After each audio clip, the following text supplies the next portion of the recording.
Twitter ने IT मंत्री रविशंकर प्रसाद का ट्विटर अकाउंट 1 घंटे के लिए ब्लॉक कर दिया। इसकी वजह बताई गई कि उन्होंने अमेरिका के डिजिटल मिलेनियम कॉपीराइट एक्ट का उल्लंघन किया। हालांकि बाद में ट्विटर ने चेतावनी देते हुए रविशंकर प्रसाद का हैंडल फिर से खोल दिया। रविशंकर प्रसाद ने सोशल नेटवर्किंग साइट कू के जरिए और फिर ट्विटर के जरिए यह जानकारी शेयर की। इस मामले को लेकर कांग्रेस नेता शशि थरूर ने कहा कि उनके साथ भी पहले ऐसा हो चुका है। उन्होंने कहा कि parliamentary standing committee of information technology के अध्यक्ष होने के नाते मैं कह सकता हूं कि हम ट्विटर इंडिया से रविशंकर प्रसाद और मेरा अकाउंट ब्लॉक करने और भारत में ऑपरेशन के दौरान उनकी ओर से पालन किए जाने वाले नियमों और प्रक्रियाओं के बारे में जवाब मांगेंगे। रविशंकर प्रसाद के अकाउंट को अस्थायी रूप से लॉक कर ट्विटर ने सफाई दी। ट्विटर के प्रवक्ता ने कहा कि सिर्फ डीएमसीए नोटिस के कारण मंत्री के अकाउंट को एक्सेस अस्थायी रूप से लॉक किया गया था और संबंधित ट्वीट को रोक दिया गया था। इतिहास भारत के आजाद भारत के इतिहास में सबसे विवादास्पद और अलोकतांत्रिक काल माने जाने वाले 25 जून 1975 के दिन को पीएम मोदी ने याद किया। प्रधानमंत्री नरेंद्र मोदी ने कहा कि भारतीय लोकतंत्र के इतिहास में आपातकाल एक काला अध्याय है जिसे कभी नहीं भुलाया जा सकता। हम उन सभी महानुभावों को याद करते हैं जिन्होंने आपातकाल का विरोध किया और भारतीय लोकतंत्र की रक्षा की। आज आपातकाल की बरसी है। इस दिन को लेकर पूर्व सीएम रमन सिंह ने ट्वीट कर कांग्रेस पर निशाना साधा। रमन सिंह ने लिखा कि 1975 में आपातकाल कांग्रेस द्वारा लोकतंत्र का काला अध्याय है। आज ही के दिन रातों रात राष्ट्र को जेल में बदल दिया गया। अभी हम जिस आजादी में सांसें ले रहे हैं वह बीजेपी के जननायकों की देन है। रायपुर में राज्यसभा सांसद सरोज पांडे ने कहा कि 24 जून 1975 की रात को आपातकाल लागू हुआ था। 1975 में हमारी स्वतंत्रता का हनन हुआ। विपक्ष के भारी विरोध की वजह से इसे हटाना पड़ा। टूलकिट मामले में एफआईआर किए जाने का भी मुद्दा सांसद सरोज पांडे ने उठाया। आपातकाल की बरसी के मौके पर बीजेपी नेता और पूर्व मंत्री केदार कश्यप ने जगदलपुर में प्रेस कॉन्फ्रेंस की। उन्होंने सरकार पर तानाशाही करने का आरोप लगाया। साथ ही कहा कि छत्तीसगढ़ में अब भी आपातकाल जैसी स्थिति बनी हुई है। कभी पत्रकारों से मारपीट तो कभी आदिवासियों पर गोलियां बरसाई जा रही। बीजेपी कार्यालय में घुसकर गुंडागर्दी की जा रही है। केंद्रीय मंत्री थावरचंद गहलोत मीसाबंदियों के कार्यक्रम में शामिल होने के लिए इंदौर पहुंचे, जहां उन्होंने एयरपोर्ट पर इमरजेंसी के समय मीसाबंदी की गिरफ्तारी और उन पर हुए अत्याचारों को लेकर अपनी बात रखी। इसके बाद कार्यकर्ताओं ने उनका स्वागत किया। रक्षा मंत्री राजनाथ सिंह ने कोच्चि में दक्षिणी नौसेना कमान का दौरा किया। उन्होंने कहा कि स्वदेशी विमान वाग पर किए गए काम का प्रत्यक्ष रूप से जायजा लेना खुशी की बात है। ये भारत का गर्व और आत्मनिर्भर भारत का एक चमकता उदाहरण है। इस प्रोजेक्ट को एनडीए सरकार ने अनुमति दी थी और कोरोना के बावजूद इसमें प्रगति हुई।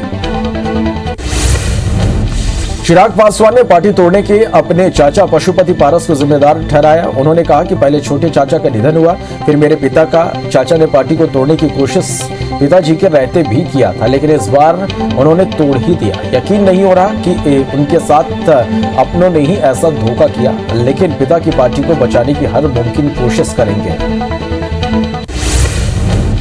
उन्होंने मामले में बीजेपी का साथ नहीं मिलने पर कहा कि जब समर्थन की जरूरत है तब वो नहीं मिल रहा। चिराग ने कहा कि उन्होंने पीएम मोदी के हर फैसले का साथ दिया, चाहे धारा 370 हो या ट्रिपल तलाक, एनआरसी हो या राम मंदिर। प्रधानमंत्री और उनकी सरकार के हर फैसले के साथ खड़े रहे। उन्होंने पूरी ईमानदारी से पीएम मोदी की हनुमान की भूमिका निभाई। अब बीजेपी को तय करना है कि उसे साथ देना है या नहीं। केंद्रीय शिक्षा मंत्री रमेश पोखरियाल निशंक ने सीबीएसई बोर्ड के विद्यार्थियों को भरोसा दिलाते हुए कहा कि किसी भी छात्र की योग्यता के साथ अन्याय नहीं होगा।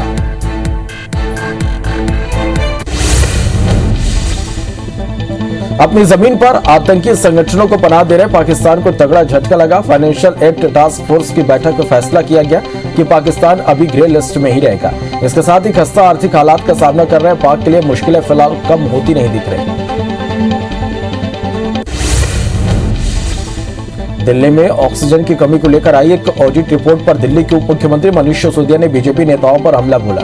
सिसोदिया ने कहा कि सुबह से दिल्ली में ऑक्सीजन की कमी को लेकर बीजेपी के बड़े बड़े नेता और केंद्रीय मंत्री एक तथाकथित रिपोर्ट के हवाले से दिल्ली के मुख्यमंत्री अरविंद केजरीवाल को बुरा बोल रहे हैं, जबकि ऐसी कोई रिपोर्ट नहीं आई है।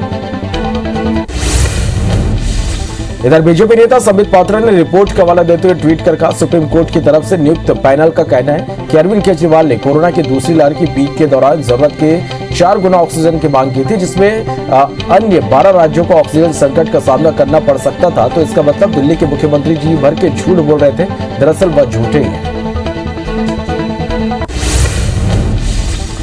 बीजेपी सांसद गौतम गंभीर ने दिल्ली के सीएम केजरीवाल पर तंज कसते हुए कहा कि दिल्ली के मुख्यमंत्री हर चीज में झूठ बोलकर निकल नहीं सकते। वो देश की जनता से माफी मांगे। ऐसे वक्त में भी इतनी घिनौनी राजनीति सिर्फ एक ही व्यक्ति कर सकता है और उसका नाम अरविंद केजरीवाल है। ऑक्सीजन ऑडिट पैनल को लेकर बीजेपी के आरोपों पर सीएम केजरीवाल ने ट्वीट कर पलटवार किया। उन्होंने कहा कि मेरा गुनाह है कि मैं अपने 2 करोड़ लोगों की सांसों के लिए लड़ा। रात भर जागकर ऑक्सीजन का इंतजाम कर रहा था, तब आप चुनावी रैलियां कर रहे थे। लोगों ने ऑक्सीजन कमी की अपनों को इसकी वजह से खोया है, उन्हें झूठा मत कहिए। जम्मू कश्मीर में शोपिया के हाजीपुरा इलाके में सुरक्षा बलों और आतंकियों के बीच एनकाउंटर में एक आतंकी ढेर हो गया। वहीं दूसरे ने सुरक्षा बल के सामने सरेंडर कर दिया। सुरक्षा बलों से घिरे दूसरे आतंकी को बचने की जब कोई राह नहीं दिखी तो उसने सरेंडर कर दिया। दिल्ली में बहने वाली यमुना नदी एक बार फिर दूषित होने लगी। शुक्रवार को कालिंदी कुंज के पास यमुना नदी की सतह पर जहरीले झाग तैरते दिखे। यमुना के पानी में प्रदूषक तत्वों की मात्रा बढ़ने को लेकर दिल्ली सरकार कई बार चिंता जता चुकी है, लेकिन अब तक इस समस्या पर काबू नहीं पाया जा सका है। उत्तर प्रदेश के प्रयागराज में गंगा नदी का जलस्तर बढ़ने के कारण तट पर दफनाए गए शव पानी से बाहर आ रहे हैं। नगर निगम के जोनल अधिकारी नीरज कुमार सिंह ने बताया कि गंगा के कटान से जो शव आ रहे हैं वो गंगा में बहने ना पाए, इसलिए उनका हिंदू रीति के मुताबिक अंतिम संस्कार किया जा रहा है। महाराष्ट्र के पूर्व गृह मंत्री अनिल देशमुख के 5 ठिकानों पर ईडी की टीम ने छापामार कार्रवाई की। इस बीच टीम ने मुंबई के 4 ठिकानों और नागपुर के 1 ठिकाने पर छापा मारी। इस छापेमारी में क्या क्या मिला अब तक इसकी डिटेल सामने नहीं आई है, मगर माना जा रहा है कि देशमुख से इस मामले में पूछताछ की जा सकती है। भारत में डेल्टा प्लस वेरिएंट के अब तक 50 मामले मिल चुके हैं। वहीं राष्ट्रीय रोग नियंत्रण केंद्र के निदेशक डॉक्टर एस.के. सिंह ने कहा कि डेल्टा प्लस वेरिएंट के मामले हमारे देश में अभी बहुत कम पाए गए। डेल्टा प्लस वेरिएंट की संख्या पूरे देश में अब तक 50 है। महाराष्ट्र में कोरोना वायरस के डेल्टा प्लस वेरिएंट से संक्रमित पहले व्यक्ति की मौत शुक्रवार को। इसकी पुष्टि राज्य के स्वास्थ्य मंत्री राजेश टोपे ने की। टोपे ने कहा कि महाराष्ट्र में डेल्टा प्लस वेरिएंट के 21 मरीज में से 1 की मौत हो गई। भोपाल में डेल्टा प्लस वेरिएंट का एक और मामला सामने आया। साकेत नगर क्षेत्र की 65 साल की एक महिला में कोरोना वायरस के डेल्टा प्लस वेरिएंट की पुष्टि हुई। महिला को मई के पहले हफ्ते में कोरोना संक्रमण हुआ था। उन्हें कोविड वैक्सीन का एक डोज भी संक्रमित होने के पहले लगा था। स्वास्थ्य विभाग के मुताबिक अब महिला की हालत ठीक है। भोपाल में हफ्ते भर पहले 65 साल की एक महिला में डेल्टा प्लस वेरिएंट की पुष्टि हुई थी। दोनों महिलाओं के घर करीब 1 किलोमीटर की दूरी पर है। पहले जिस महिला में ये वेरिएंट मिला उसकी भी हालत बेहतर है। प्रदेश में अभी तक 7 मामले इस वेरिएंट के मिल चुके हैं। डेल्टा प्लस वेरिएंट की जांच अब एमपी में ही होगी। कमला नेहरू अस्पताल की 6वीं मंजिल पर इसकी मशीन लगेगी। देश में कोरोना संक्रमण के मामलों में कमी आ रही है, जिसके साथ ही रिकवरी रेट अब बेहतर हो रहा, तो वहीं पॉजिटिविटी रेट में भी कमी दर्ज की जा रही है। स्वास्थ्य मंत्रालय के ताजा आंकड़ों के मुताबिक देश में रिकवरी रेट बढ़कर 96.66% पहुंच गई है और पॉजिटिविटी रेट गिरकर 2.98% पर आ गई है। देश भर में तेजी से कोरोना वैक्सीनेशन करने पर जोर दिया जा रहा है। गुजरात सरकार ने राज्य के उन शहरों में जहां नाइट कर्फ्यू लगाया, वहीं के सभी बिजनेस और निजी संस्थानों को आदेश दिया कि वो 30 जून तक अपने सभी कर्मचारियों को वैक्सीन की डोज लगवा लें। राज्य सरकार ने चेतावनी दी है कि इस आदेश का पालन नहीं करने वाले बिजनेस और निजी संस्थानों को बंद कर दिया जाएगा। छत्तीसगढ़ विधानसभा के मानसून सत्र की तारीखों का ऐलान कर दिया गया। 26 जुलाई से 30 जुलाई तक छत्तीसगढ़ विधानसभा का मानसून सत्र चलेगा। छत्तीसगढ़ के मानसून सत्र में कुल 5 बैठकें होंगी। इस संबंध में छत्तीसगढ़ विधानसभा ने सूचना जारी कर दी है। पूर्व सीएम कमलनाथ ने भ्रष्टाचार को लेकर ट्वीट कर सरकार पर सवाल उठाए। उन्होंने लिखा कि मध्य प्रदेश पहला ऐसा राज्य बन रहा जहां सरकार भ्रष्टाचार बढ़ाने के लिए कानून बना ले। भ्रष्टाचार निरोधक अधिनियम में धारा 17A जोड़कर सरकार ने जांच एजेंसियों के हाथ बांध दिए। नतीजतन भ्रष्टाचार के मामले पहले से आधे रह गए। किसान आंदोलन और किसानों के दिल्ली कूच करने पर केंद्रीय कृषि मंत्री नरेंद्र सिंह तोमर ने कहा कि किसान यूनियन के नेताओं से 10 से 11 बार बात हो चुकी है। किसान नेताओं की परेशानियां समझने की कोशिश की जा रही है। उन्होंने जिस प्रावधान से दिक्कत उन्हें है वे खुले मन से बताएं, हम विचार कर निराकरण करने को तैयार हैं। राज्यपाल अनुसुईया उइके अटल बिहारी वाजपेयी यूनिवर्सिटी के 10वें स्थापना दिवस पर आयोजित वेबिनार में शामिल हुई। इस अवसर पर उन्होंने विश्वविद्यालय की त्रैमासिक शोध पत्रिका कन्हार का विमोचन किया, साथ ही संशोधित प्रतीक चिन्ह और संशोधित कुल गीत का भी लोकार्पण किया। छत्तीसगढ़ के खाद्य मंत्री अमरजीत भगत ने जिले के प्रभारी बनने के बाद पहली बार राजनांदगांव पहुंचे, जहां उनका चौक चौराहे पर स्वागत किया गया। खुली जीप में सवार होकर मंत्री ने लोगों का अभिवादन किया और कांग्रेस पार्षदों से मुलाकात की। इसके बाद उन्होंने मां बबलेश्वरी के दर्शन किए। राज्यसभा सांसद दुष्यंत कुमार गौतम छत्तीसगढ़ के दौरे पर हैं। आज वो महासमुंद पहुंचे, जहां पर उन्होंने जिला पदाधिकारी, मंडल प्रभारियों और मंडल अध्यक्षों के साथ बैठक की। बैठक में दुष्यंत कुमार ने वैक्सीनेशन के लोगों को प्रेरित करने, केंद्र सरकार की योजनाओं का प्रचार प्रसार करने के निर्देश दिए। कोरोना संक्रमण और फिर लॉकडाउन की वजह से जिले में राजस्व प्रकरणों की सुनवाई पर बड़ा असर हुआ है। जिले के राजस्व न्यायालयों में 3200 से ज्यादा मामले पेंडिंग पड़े हैं। कोर्ट में प्रकरणों की सुनवाई नहीं होने से जहां पक्षकारों को दिक्कतें हो रही हैं, तो वहीं नामांतरण के और बंटवारे के प्रकरण भी प्रभावित हो रहे हैं। आलम यह है कि जिले के रेवेन्यू कोर्ट में नामांतरण के 2147 और सीमांकन के 981 मामले तकरीबन 6 महीने से पेंडिंग है। नजूल विभाग में जमीनों के 230 प्रकरणों में सुनवाई नहीं हो पा रही। पटवारियों की ड्यूटी वैक्सीनेशन अभियान में लगे होने की वजह से सीमांकन और बंटवारे के प्रकरण प्रभावित हो रहे हैं। हालांकि अधिकारी महीने भर के भीतर पेंडेंसी निपटाने का दावा कर रहे हैं। बिलासपुर हाईकोर्ट ने दुष्कर्म पीड़िता को गर्भपात कराने की अनुमति दी है। दरअसल 25 साल की महिला ने दुष्कर्म के बाद गर्भपात की अनुमति को लेकर हाईकोर्ट में याचिका दायर की थी। मामले में सुनवाई करते हुए कोर्ट ने गर्भपात की अनुमति दे दी है। पीड़िता का गर्भपात दुर्ग में किया जाएगा। बेमेतरा के बेरला थाना कैंपस में गौ सेवकों ने अर्धनग्न होकर नारेबाजी की। इस बीच एसडीओपी थाने पहुंची, जिनके आश्वासन के बाद प्रदर्शन खत्म हुआ। दरअसल 3 दिन पहले 80 से ज्यादा मवेशियों को गौ तस्करों से छुड़ाया गया था, जिसमें से कई मवेशी घायल हो गए थे, जिन्हें पशु चिकित्सक ने फिट सर्टिफिकेट दे दिया था। बस्तर के आदिवासियों ने साफ पानी के लिए पहली बार राज्यपाल से गुहार लगाई। आदिवासियों ने 14 मांगों को लेकर राज्यपाल के नाम ज्ञापन सौंपा। वहीं एक थानेदार पर रिश्वत मांगने और बंद पड़े स्कूलों को खोलने के लिए सचिव पर 1 लाख से ज्यादा गबन का आरोप लगाया। छतरपुर के पारा गांव की 50 से ज्यादा महिलाएं खाली डिब्बा लेकर कलेक्ट्रेट पहुंची, जहां उन्होंने पानी और बिजली की समस्या को लेकर प्रदर्शन किया। इस दौरान महिलाओं ने समस्या को जल्द से जल्द दूर करने की मांग की। वहीं मामले में अधिकारियों ने जल्द व्यवस्था दुरुस्त करवाने का आश्वासन दिया है। चिरमिरी क्षेत्र के प्रस्तावित एडवेंचर पार्क की जगह को बदलने की मांग को लेकर बीजेपी पदाधिकारियों ने कोरिया कलेक्टर को ज्ञापन सौंपा। साथ ही एडवेंचर पार्क को मनेन्द्रगढ़ चिरमिरी के बीच पड़ने वाले साजा पहाड़ में बनाने की मांग की। शाजापुर के शुजालपुर मंडी क्षेत्र में 12 से ज्यादा किन्नरों ने हंगामा करते हुए जाम लगा दिया, जिससे करीब 1 घंटे तक लोग जाम में फंसे रहे। इस दौरान उन्हें किन्नरों की बदसलूकी का भी सामना करना पड़ा। वहीं सूचना देने के काफी देर बाद पुलिस वहां पहुंची और जाम को खुलवाया गया। छत्तीसगढ़ के सराफा कारोबारियों ने BIS से होल मार्किंग लाइसेंस की पंजीयन राशि लौटाने की मांग की है। बता दें कि रायपुर में 250 लोगों ने अपना पंजीयन कराया था और पंजीयन शुल्क के रूप में 50 लाख BIS को दिया था, लेकिन केंद्र ने अब लाइसेंस के लिए ली जाने वाली राशि को खत्म कर दिया है।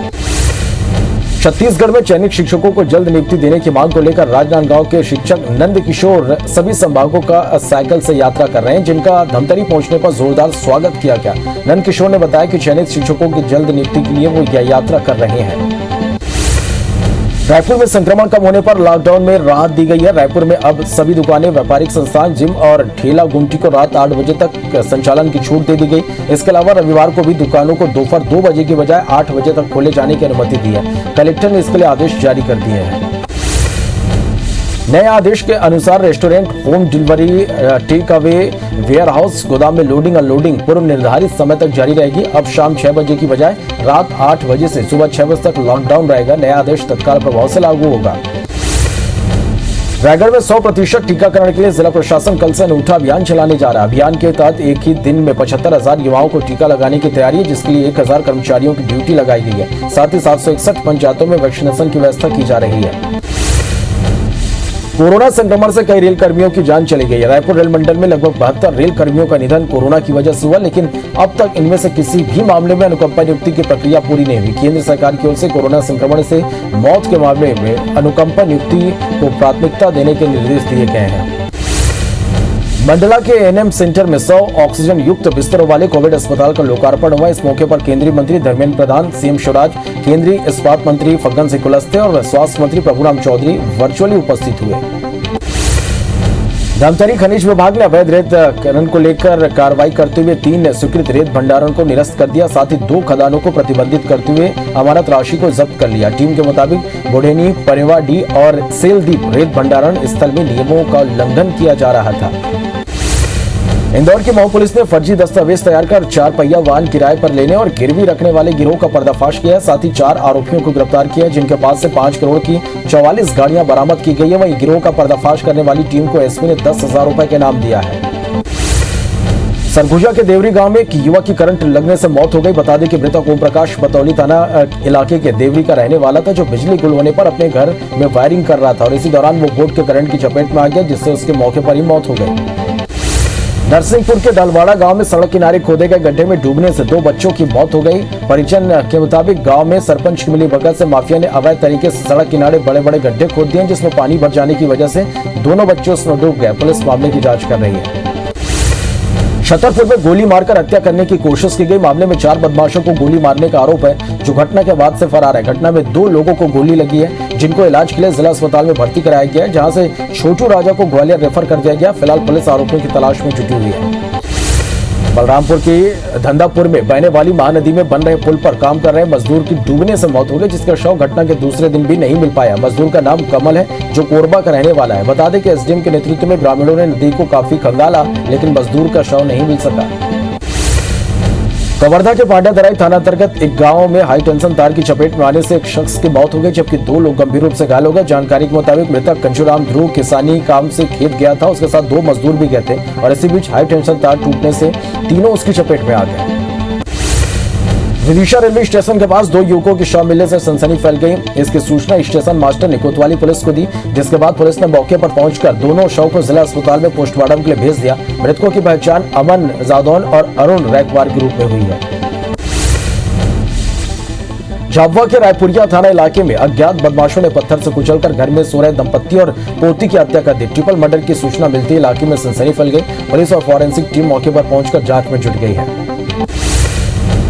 बैतूल में छेड़छाड़ करने पर युवती ने बीच बाजार में एक शराबी युवक की जमकर पिटाई कर दी। युवक इतने नशे में था कि पिटाई के दौरान जमीन पर लेट गया। वहीं शराबी की हरकत सुनकर भीड़ ने भी युवती को नहीं रोका। फिलहाल मामले में मुल्ताई पुलिस ने शराबी पर केस दर्ज कर आगे की कार्रवाई शुरू कर दी है।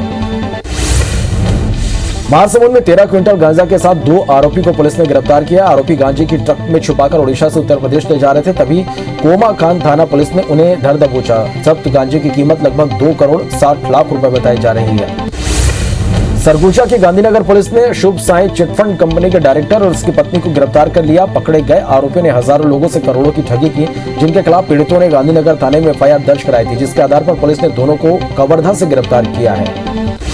पेंड्रा पुलिस ने नाबालिग का अपहरण और दुष्कर्म मामले के आरोपी को झारखंड के बोकारो से गिरफ्तार किया। पुलिस के मुताबिक 1 अक्टूबर 2019 को आरोपी सुधीर बावरी नाबालिग का अपहरण कर अपने साथ ले गया था, जहां उसने नाबालिग के साथ दुष्कर्म की वारदात को अंजाम दिया। पेट्रोल पंप पर लूट की वारदात को अंजाम देने वाले आरोपियों को राजस्थान पुलिस ने भंवर कुआं से गिरफ्तार किया। आरोपियों में इंदौर के छात्र हर्ष, ललित, दीपू सहित एक अन्य शामिल है, जिन्होंने 18 जून को petrol pump manager Ramesh Ahir से बंदूक की नोक पर 4 लाख से ज्यादा की लूट की थी। आंगनबाड़ी कार्यकर्ताओं को प्रमोशन और ट्रांसफर कराने के नाम पर ठगी करने वाले आरोपी लोक गायक को पुलिस ने अरेस्ट कर लिया। छत्तीसगढ़ पुलिस ट्रांजिट रिमांड लेने भोपाल आएगी, क्योंकि महेंद्र तिवारी छत्तीसगढ़ में 5 ठगी के मामले में फरार चल रहा था। फिलहाल हबीबगंज थाना पुलिस उसे जेल भेज दिया है।